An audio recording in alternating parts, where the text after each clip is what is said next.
I was thinking about the four little girls in the church bombing in Birmingham. So that's where the title comes from. But then I was thinking about how it's so much more than just four little black girls. There's all kind of little girls that are interrelated and are affected, by our actions and by the things we do. It became ever imposed on me to write something that made them understand that nobody's perfect. Like, these images you see are not real. Little black girls twirling figure eights with blonde-haired dolls, pink cheeks with pale faces, suffering from Pacola syndrome, wishing that the doll's blue eyes were her own. She's wearing stocking caps with the legs still attached, twisted into one long braid she prays will materialize by daylight, transforming her from a pickaninny to Barbie during the course of the night, while little white girls take pictures of airbrushed models to their vanity mirrors. Her reflection grows more distorted as theirs become clearer, and she can't help but notice none of them have stringy hair, freckles, or weigh more than 90 pounds. So how can I lose myself and become someone else, she asks. Mirror, mirror, shortly after dinner, I'll purge myself till you see me as slimmer, thinner, slanted eyes stare into the third face of that very same looking glass. She's having trouble looking past the yellow tints of the Orient that stains her skin. Americans don't look like her, but she would prefer to look and sound as they do.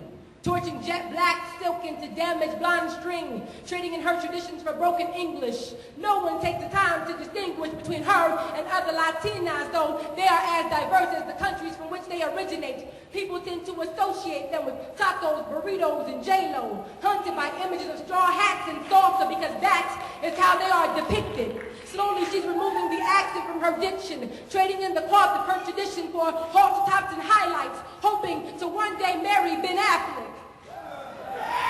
Come unto me, all ye who are heavy burdened. I want your nappy, stringy, perm, kinky, Goldilocks, dreadlocks, and even your unbelievable. Those that you have labeled unredeemable, the non-beautiful, 99% that weren't meant to be light bulb sucked or airbrushed into 5 years of perceived perfection. Those who have accepted rejection like they have adapted to their labels. Proud pickaninnies, assimilating Asians, lustful Latinas, and weak-minded Caucasians amazingly misinterpreted as ordinary, intentionally kept out of magazines and mainstream. It seems that these women weren't thin enough to fit between your pages or not pretty enough to deserve your second glances, but these women are the proud owners of second chances, which they give away freely under the condition that you don't deserve it. Spread the word. I'm looking for you. Dark-skinned sisters with heat-resistant kitchens and hair with untrainable roots. Corporate American white women lost in business suits that hide their figure. You are being recruited by me. Together we will join our imperfections like hip bone to thigh to knee to shin, like blood to heart to life to skin. Our internal blueprints are identical. Our focus on the outside tends to make us cynical. Let's gather the pennies of our thoughts and purchase a billboard, then post it to the highest pinnacle and let it read. Our daughters are suffering from malnourished self-images, slicing their wrists with pictures of women without blemishes. Jennifer Garner isn't the only one who's 13 going on 30 or 30 going on 13. Preteen now applies to 5-year-olds, kissing beneath plastic play school tables because somebody told them it was sexy, and directly use their bodies incorrectly, wear makeup like neon signs that read, please accept me.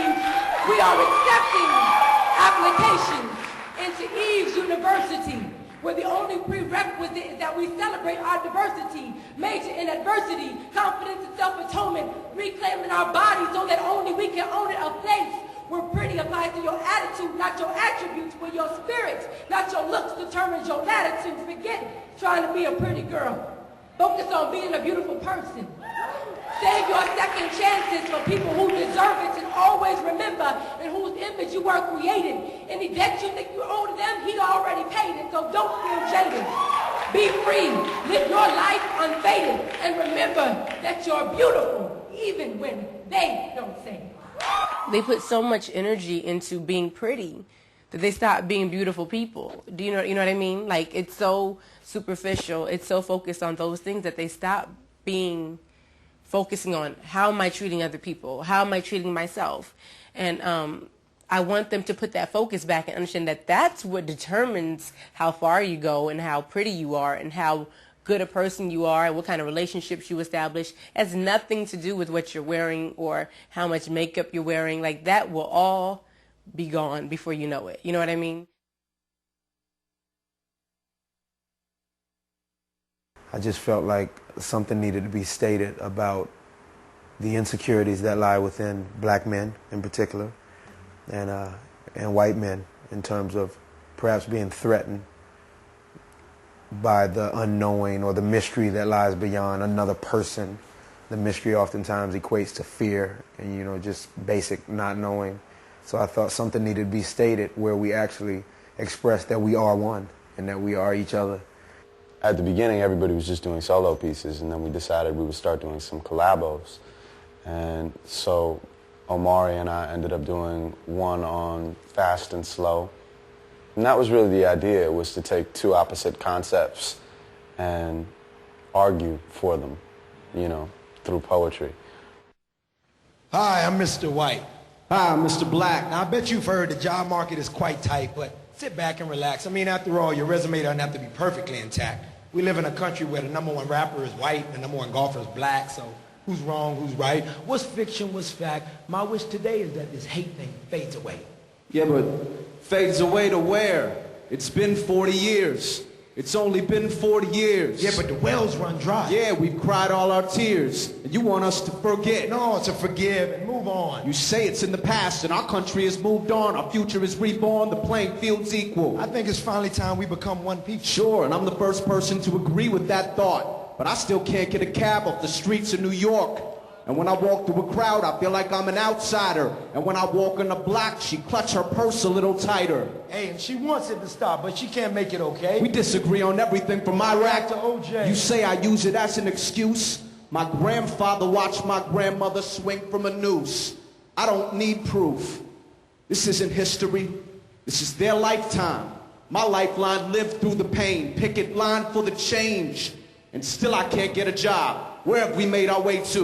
You're interviewing me and yet I intimidate you. It's not about you and it's not about me. But we've got to see the problems before we can set them free. Okay, injustice was done. From the graves of the slaves to the jails overrun. Black males in the cells, projects undone. Unchecked, who cares? It's a whole nother world and it's beneath your stairs. That's why I catch stares from these brainwashed whites. See, it's the stereotypes and it's the media hype. And am I reading this right? No more affirmative action. I'm asking, what the happened? Do you think we all want to be ball or be rapping? I'm laughing. To even be discussing it with you, I'm trusting it with you. Imagine being me and then you see there's nothing you can do. Cops pull me over, but I don't say a word. Cause they search through the car while I'm cuffed on the curb. And I don't puff the herb, and I don't pack a gat, and I don't pimp the hose, and I don't sell the crack, and I don't sport the ice, and I don't sport the rims, and I don't roll the dice, and I don't roll the Benz. I am not what the media sells on TV. That is not Black America, and that is not me. Well, that is not who I'm trying to make you to be. Because I don't think you're crazy. I don't think you're lazy. I don't think you're shiftless, but I do think you're gifted. I don't fear your people. Matter of fact, I think we're equal. I think life is level. Like I do puff some herb. I use nouns and verbs. I've still been chased by ghetto birds and didn't get off free. I am not white America. That is not me. Well, you will never be black. You will never be white. Well, you will never understand me. Well, maybe you're right. But does that mean we shouldn't try? Should we not even fight? We could be giving up. Or getting in? Or getting it right. Do you agree? Well, I might. Then come with me. Well, all right. You want to make a change? We can get it started tonight. We got one fight and one sight and one light and one light. We strike through this mic and the movement will ignite. Like everybody in this place tonight will place themselves in the mind state of somebody else. Because this is our humanity. This is who we are. These lines are insanity. They're drawn from afar. It's not who you plan to be, it's who you become. So we stand man to man to share where we're from. Peace, y'all. School spirit up to the I just felt like I wanted to kind of feel what he would feel, and he wanted to feel what I would feel. And you know, the power of word is amazing, and what it does is it allows you to, just for that moment in time, kind of get the sense of what the person must walk around in terms of what they feel and how they walk around, and what they see and what they don't see, or what they think about and what they don't think about. So we just use word to get us to that point. And so we decided, you know, the best way to do that was to take on the role of him and he to take on the role of me. And taking somebody else's mind state in doing it. Because I think that's what's important in life is trying to go outside of your boundaries to learn who you are. If you stick within a box, you're never going to grow. And the most that I've ever learned is from people that were different from me. So, you know, that's what I get from it, is trying to see another person's perspective, and then in the end, after exploring those problems, try to resolve it in a way that is realistic.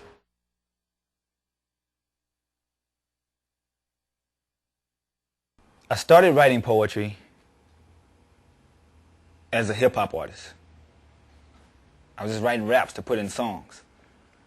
But then once I was introduced to the spoken word, environment, then my raps went from just trying to just write, like the dopest rhyme, to wanting to write something that meant something to me. And that was the importance of spoken word to me when it came about. This round has sentimental value. I'd like to help the world to live in perfect harmony. So in my bold attempt to see the world in an entirely different way, I psychologically ran around the globe and broke every mirror through the course of one day. Now, I can see myself through the eyes of others, through the actions of my sisters and my brothers, my characters discovered while reading responses, deciding what the proper response is. I began relating, creating communication while families are accumulating now. A vast abundance of verbal correspondence can lead to stimulating conversation throughout my social circumference when I consistently succumb to every confidence. With confidence, I never have to feel tense when I confide and vent. It's like never having to take a hint, because correspondents know who they're dealing with and how they should represent. And in that sense, we should become one. Well connected as well as being respectfully reflected. See, through the eyes of others, I can see myself smiling, crying, angry. Peacefully and calm, I can accept those who accept me with open arms, because if I can be guilty by association, then I should be righteous by association. And through assimilation, purify future generations, generating generous geniuses who are not only giving and genuine, but keep hope, pivoting and continuing through a curriculum of oneness, operating within a large conglomerate, and every factor can figure out what one is. And every time we do the math, one is what the total sum is, and every individual should feel special and indivisible. So like if I ever have to separate, I must operate under the mind state that we will all elevate within everything that I create, because it's not just about me. Unless I think of me as us. And when I'm looking out for me, then I'm looking out for all of we, because the entire family tree of you, me, he, she, we, us, and them can branch from one stem that'll support each individual limb as we sprout. Let us go out and get high off the math of we. In God we trust completes us calculus now. My responsibility is based on my respondability and my capability to extend myself and my abilities as the Most High keep willing me to reach out and hold hands with my soul, which is an old man shining like a diamond, telling me to be a cold man, hard, black, and scorned. Together we form, burn, and keep the whole family warm. I'm helping the old lady with her yarn, because she's making sweaters. Her patterns are the designs that keep villages together, suitable for whatever weather. Together we have endurance. We remain a tapestry of intelligent roots of influence. Intelligent roots of influence, congruent to the structure of our nature. We are a nation pursuant of a culture worthy of preservation, because everybody that I know wants a past that they can be proud of, instead of a present life they're wishing the future would take them out of. I'm talking unified love should describe us, y'all. So if I'm looking at myself and all of you right now like a vanity mirror of some sorts, I should be able to spell B-E-A-U-T-I-F-U-L. How you doing, beautiful? I'm Brother Jamel. I try to write to get out of, maybe a depression, and to teach myself to not revisit what got me to that depression. But so, and then sometimes I'm angry, and when I start writing. But usually by the time the piece is finished, I'm not angry anymore.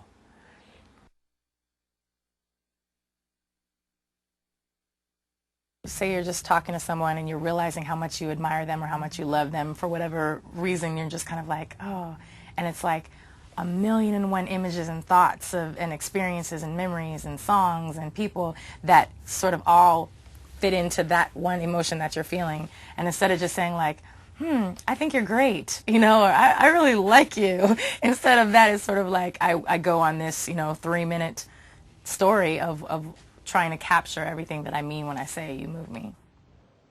You move me. Like a stampeding herd of elephants beneath a fiery glowing orange sun melting tracks into sand in the motherland. Damn, you move me like winter. Like 14 years old, the autobiography of Malcolm X changed my life. Roots, age 19.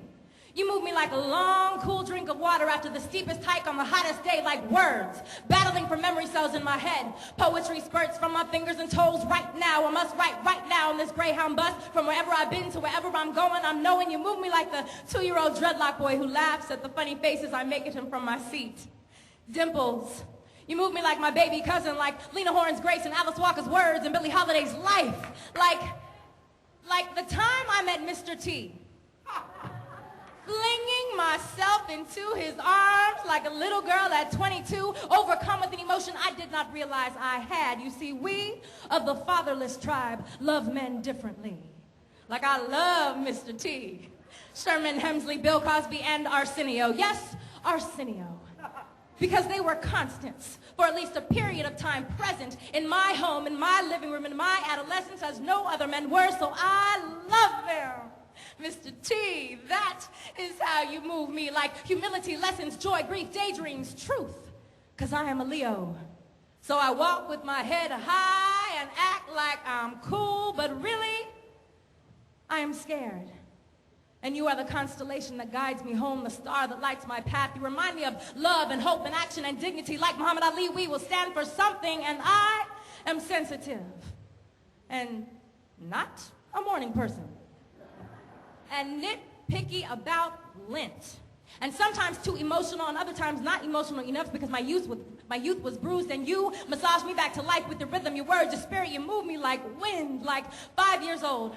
Rabbi Neil strums the guitar, familiar. And you shall love the Lord your God with all your might. I pretend to read from the prayer book. I can't really read yet, but I pray real. Like 20 years old, meeting my brother for the first time.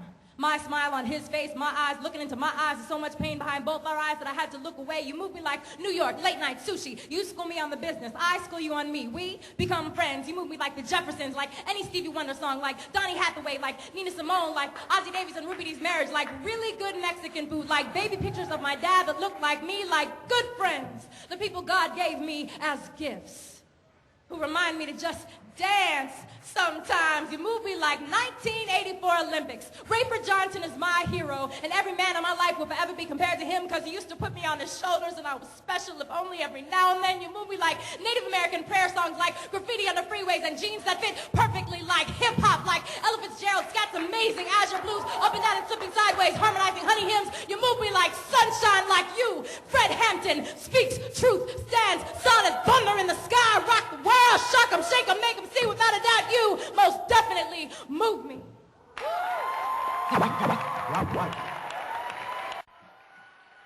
Thank you. In loving memory of John Michael Frederick. It started off sort of as a letter almost to an MC that I really admire. And then as I was writing it, I realized that it wasn't just him as an individual. It was sort of what he represented as a strong black man, as a person who chooses to use his talent and his life to make a difference. And that started to just kind of get it going within me, and I just got into a groove of finding those examples of different things that have affected me. What moves me? What does it mean when, that's an expression, oh, I was moved, or that moved me. And it just kind of like, I just took that and ran with it. And a lot of different images came to mind and ended up coming to life in the piece.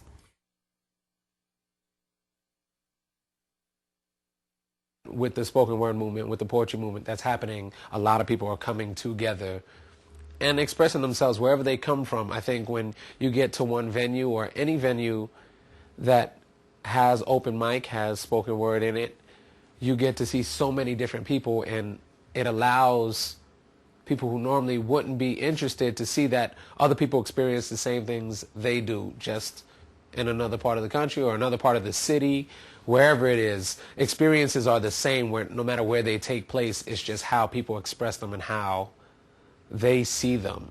I look for solutions when I write, and I think a lot of poets do. But I was having a conversation with a poet, and I was like, "What about solutions?" He's like, "Sometimes it's not about solutions. It's just about getting the message out there." And see, my thing is, you get people up in an uprage. What are you gonna do about it afterwards? You can't yell fire and then not have a fire escape for them. Or some means. I mean, didn't you think about that? So I think you got to be able to, deliver some medicine. It's empowering to get on that stage, and it's just you, and you have the mic, and the entire room is listening to you, whatever it is that you want to share, whether it's something personal that you want to get off your chest, whether it's, something funny that you just want to share with your friends, whatever it is. It's your time, and you can really claim your space and do your thing. It feels good. It's a lot better than keeping things bottled in. And then also to be able to do that and communicate it to people and have that help other people find their voice. It's a very reciprocal relationship, the spoken word art form. It's not just, for us. It's because we are the audience as well as the performers. I kept stating that as long as I reach the core of one, my job has been done, so I do think about that. I do think that I would love to have one person go home and feel like, okay, I'm better today. Or what I didn't think I could conquer, I now think that I can conquer from just hearing that poem or his perspective on, that whatever he's going through. So, yeah, I think about it in terms of hopefully one person being affected.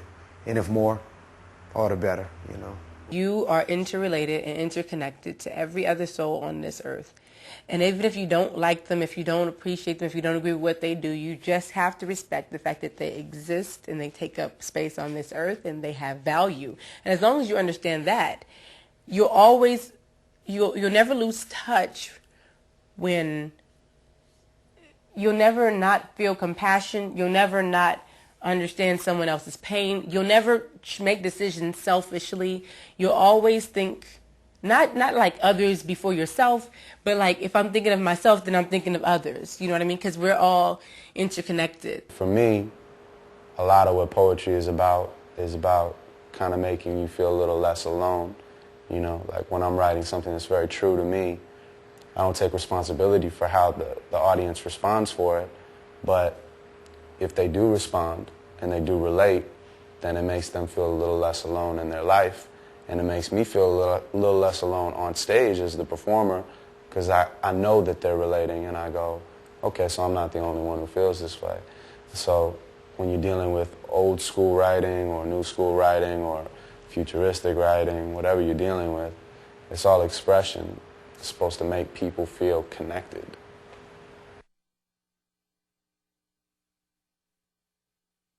You've heard poets, you've heard different aspects and different experiences from a group of different people, and I think now there's a realization that you too can make a difference and express yourself and express a certain part of life's struggles that you go through that may be able to help somebody else. And even if you aren't willing to be that poet that stands up for everybody, you might be able to write it for someone to read that changes how they feel and how they go about making their steps to progress in life.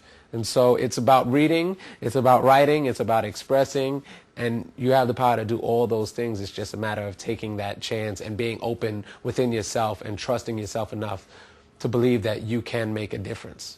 I think it's really important to know that you matter, your voice matters, and you don't have to be in the silence of your experiences.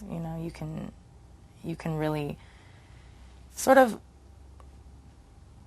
dominate your demons by addressing them, by looking them in the eye, you know. And I think a lot of times when you see powerful poets, it's because we're feeling it, you know, because we're really addressing something that has happened in our lives. And those are oftentimes the most empowering pieces, when someone talks about, you know, an abusive childhood, or being raped, or being robbed, or, you know, a painful relationship, or whatever it is.